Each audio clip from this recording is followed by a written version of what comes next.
ఒక ఊరు కోసం ఒక లవ్ ట్రాక్ లేదు దీంట్లో.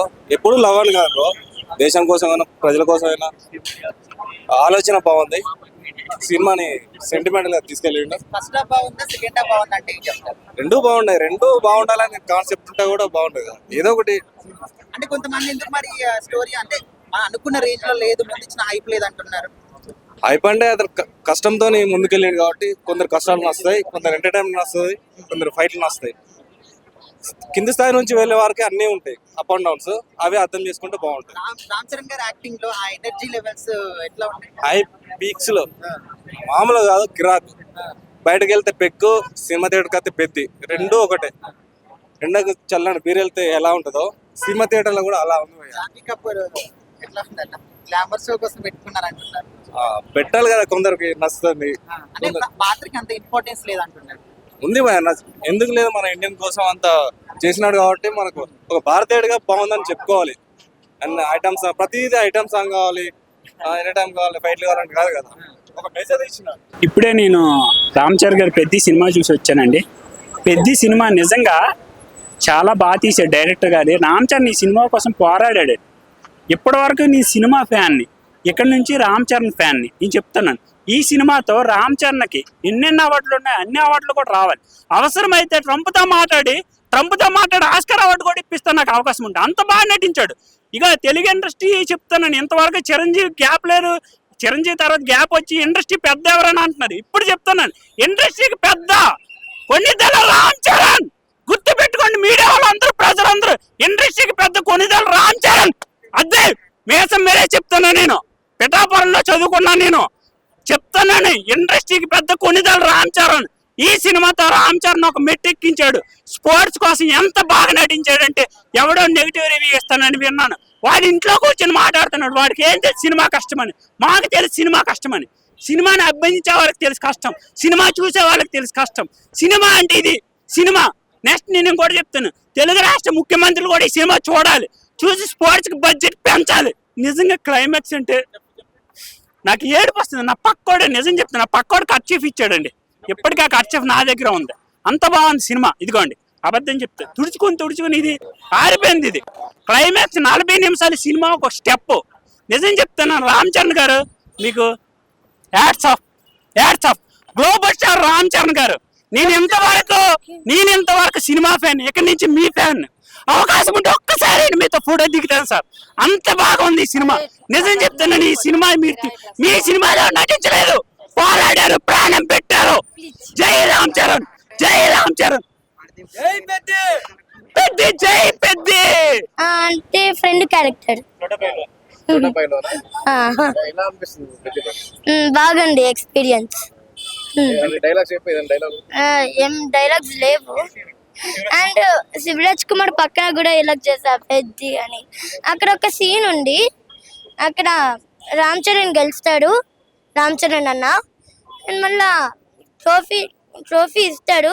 ట్రోఫీ వద్దు అని చెప్పాడు రామ్ చరణ్ అన్న. మళ్ళా చెప్తాడు అంట పెయిన్ గురించి, హార్డ్ వర్క్ గురించి అని. అండ్ మళ్ళా అండర్ ఏడుస్తాడు ఎలా కష్టపడాడో. అండ్ మళ్ళా అండర్ చీరింగ్ వేసి పెద్ది అని అరుస్తాడు. ఇలాగా పెద్ది షూటింగ్ బాగా ఉంది. జనరేషన్ లో ఉన్న యూత్ కి ఈ సినిమా చూస్తే ఏమనిపిస్తుంది? I would actually say that all the athletes or any sports people who are coming forward, it's really inspiring for them. And in the movie, he comes from a rural background, trying to gain a name for his village. So it was really inspiring, and his acting, all the actors gave their best, and it was amazing. What is your favorite scene? I cannot give spoilers. Yeah. ఇది కొత్త విషయం కాదు. రామ్ చరణ్ గారికి చాలా మంది fans ఉంటారు, అభిమానులు ఉంటారు.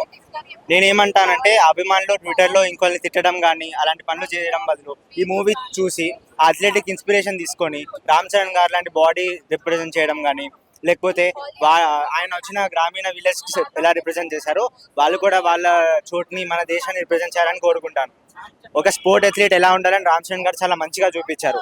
ఒక బ్యాక్వర్డ్ రీజన్, వెనక ఉన్న ఊరు నుంచి వచ్చి కూడా దేశంలో కంపీట్ చేశాడంటే చాలా గొప్పతనం. అది మనం అందరం చూసి మనం నేర్చుకోవాలని నేను చెప్తాను. అంతే. మినిమం డిగ్రీ నీకు ఎలా అనిపించింది? మట్టి బుర్రలకి అయితే అర్థం కదా, మంచి మేధావులకి అర్థం. సినిమా అయితే బాగుంది. ఇందులో ఉన్న హీరోయిన్ అయితే సూపర్ ఉంది, జాన్వీ కపూర్. రంభ, ఊర్వశి, మేనక, తిలోత అందరు మిక్సీలు వేసి రూపితే అంత అందంగా ఉంటుందో అంతకంటే 100 రెట్లు ఎక్కువ అందంగా ఉందన్న. దేవత కనిపించినట్టు కనిపిస్తుంది అన్న. రామ్ చరణ్కి పెళ్ళైందని చెప్పేసి నేను తాళి తెచ్చిన, తాళి కడదామని చెప్పేసి పెళ్లి చేసుకుంటా, కట్ చేసుకుంటా. సినిమా అయితే బాగుందన్న. నువ్వు ఏ కులంలో పుడుతుంది, ఏ మతంలో పుడుతుంది, ఏ ప్రాంతంలో పుడుతుంది, నువ్వు గల్లీలో ఉండి గిల్లీలో ఇవ్వడం కదా నాయన. నువ్వు ఏదో ఏదో ఏదో సాధి నేర్చుకో, నువ్వు మంచిగా పై స్థాయికి రా అని చెప్పేసి ఇచ్చిండు సినిమా. చాలా బ్రహ్మాండం, super. I love you Janhvi Kapoor, I love you Ram Charan, I love you Buchibabu. అందరూ రెండు సందర్భాల్లో కలుస్తారు. ఒకటి యుద్ధం జరుగుతున్నప్పుడు, రెండోది ఆట జరుగుతున్నప్పుడు. కానీ ఆటలో మీరందరూ నేను ఆడారు అనుకుంటారు, కానీ ఆటలో నేను పోరాడాను. ఇలాంటి ఎన్నో డైలాగ్స్ చాలా చక్కగా, ఎక్కడా కూడా మనకు వల్గారిటీ అనేది ఎక్కడా లేకోకుండా చాలా చక్కగా క్లీన్ అండ్ గ్రీన్ సినిమాని మన బుచ్చిబాబు సన్న మనకు అందించారు. ఇదేంటంటే ఒక మంచి కథ అండి. ఇక్కడ కథను కోల్పోకుండా కథ యొక్క మూలాన్ని మనకు అందించడానికి ఎక్కడో ఒక కామెడీని యాడ్ చేయటమో, లేకపోతే ఏదైనా రొమాంటిక్ సీన్స్, లేకపోతే ఏదైనా ఫైట్ ఒక పాట పెట్టుకోకుండా ఇప్పుడున్నాయి మూడు మెయిన్ సాంగ్స్ ఉన్నాయి. తర్వాత ఏదైనా చిన్న జస్ట్ బ్యాక్గ్రౌండ్ స్కోర్ కూడా బాగా ఇచ్చాడు ఏఆర్ రెహమాన్. ఇక సూపర్ అనమాట. ఇక్కడ ఎక్కడో కూడా ఈ సినిమాకి పేరు పెట్టడం లేదు. పేరు పెట్టాడంటే వాడు ఇంకా పుట్టడం కంటే చచ్చిపోవడం రైట్. ఈ సినిమాకి పేరు పెట్టి పుడతాడా మళ్ళీ చచ్చిపోతాడు, ఇంకో సినిమా చూడలేడు, అటు పుట్టలేడు. సినిమా చాలా బాగుంది. నైట్ ప్రీమియర్ షో చూసాను, మళ్ళీ ఇప్పుడు P6 లో కూడా చూసాను. అసలు అద్భుతంగా ఉందండి. చిన్న పిల్లల నుంచి పెద్దవాళ్ళ వరకు. అంటే ఈ మధ్య కాలంలో హీరోయిజం, బ్యాక్గ్రౌండ్ మ్యూజిక్ అవన్నీ ఎలివేషన్లు కాకుండా కథ హీరోగా చూపించి, అసలు సెకండ్ సినిమా లాగా లేదు బుచ్చిబాబుది. ఎన్నో సినిమాలు తీసినట్టుగా ఆ టేకింగ్ కానీ ఆ డైరెక్షన్ కానీ చాలా బాగుంది. ఈ సినిమాలో రామ్ చరణ్ కనపడ్డు మనకి, అంటే హీరో రామ్ చరణ్ కనపడ్డు, పెద్ద కనపడతాడు. సినిమా మొత్తం పెద్దనే. అంటే కథ ఒక స్టార్ హీరో కథను నమ్ముకొని తీస్తే ఎట్లా తీస్తాడో అసలు సినిమా అయితే చాలా అద్భుతంగా ఉంది. ఈ సినిమాకి కానీ నేషనల్ అవార్డు రాకపోతే రామ్ చరణ్కి దానికి మీనింగే ఉండదు. అసలు పర్ఫార్మెన్స్ మాత్రం సూపర్ చేసిండు. సాంగ్స్ అయితే ఇంకా చెప్పక్కర్లే. మెయిన్ నేను బీజేఎం ఎలా ఉంటుంది అనుకున్నాను, కానీ అసలు ఏ రహమాన్ ఎందుకు పెట్టుకున్నాడు బుచ్చిబాబు ఇప్పుడు అర్థమవుతుంది. అంటే ప్రతి ఇంటర్వ్యూస్ లో ఎందుకు నాకు ఏ రహమాన్ కావాలి అన్నాడు, ఇప్పుడు అర్థమైంది. అసలు బ్యాక్గ్రౌండ్ మ్యూజిక్ సీన్ దగ్గర సూపర్ గా కొట్టిండు. అసలు చాలా బాగుంది. పిల్లలతో పాటు చూడాలి, అందరూ చూడాల్సిన సినిమా. అంటే సమ్మర్ హాలిడేస్ అన్ని పక్కన పెడితే ఈ సినిమాని ఖచ్చితంగా బిగ్ స్క్రీన్స్ మీద ఎక్స్పీరియన్స్ చేయాలి. చాలా బాగుంది సినిమా. యాక్టర్లు అందరు బాగా చేసిండ్రు. ప్రతి ఒక్కటి మంచిగా న్యాయం చేసిండ్రు ప్రతి ఒక్క యాక్టర్. మెయిన్ నాకు నచ్చిన క్యారెక్టర్ మొత్తం సినిమా మొత్తం రామ్ చరణ్ యాక్టింగ్ ఫస్ట్ నుంచి ఇంటర్ వరకు క్లైమాక్స్ వరకు సెంటిమెంట్. బుచ్చిబాబు సెకండ్ హాఫ్ లో మొత్తం సెంటిమెంట్ లో సినిమా నింపేసి. సినిమాకి మైనస్ అంటే ఇలా స్పోర్ట్స్ డ్రామా కానీ, మూడు స్పోర్ట్స్ లో ఆ డ్రామా, యాక్టింగ్, ఎమోషనల్ మొత్తం బాగుంది. ఓవరాల్ గా సినిమా చూసుకుంటే గుడ్. కాకపోతే ఒక మైనస్ ఏంటంటే ఐటమ్ సాంగ్ ఒకటి పెట్టేది లేకుండా అక్కడ ఐటమ్ సాంగ్ అనవసరంగా పెట్టిండ్రు, సినిమాకి సంబంధం లేకుండా పెట్టిండ్రు. ఒక మైనస్ స్టార్టింగ్ 2 సాంగ్స్ లో ఏదో సడన్ గా వచ్చినట్టుంటాయి తప్ప మిగతా సినిమా మొత్తం గుడ్, బాగుంది. జగపత్ బాబు యాక్టింగ్ బాగుంది. అతని యాక్టింగ్, ఎమోషనల్, లాస్ట్ బాగుంది. ఐటమ్ సాంగ్ ఒకటి తీసేస్తే సినిమా ఓవరాల్ గా మొత్తం గుడ్.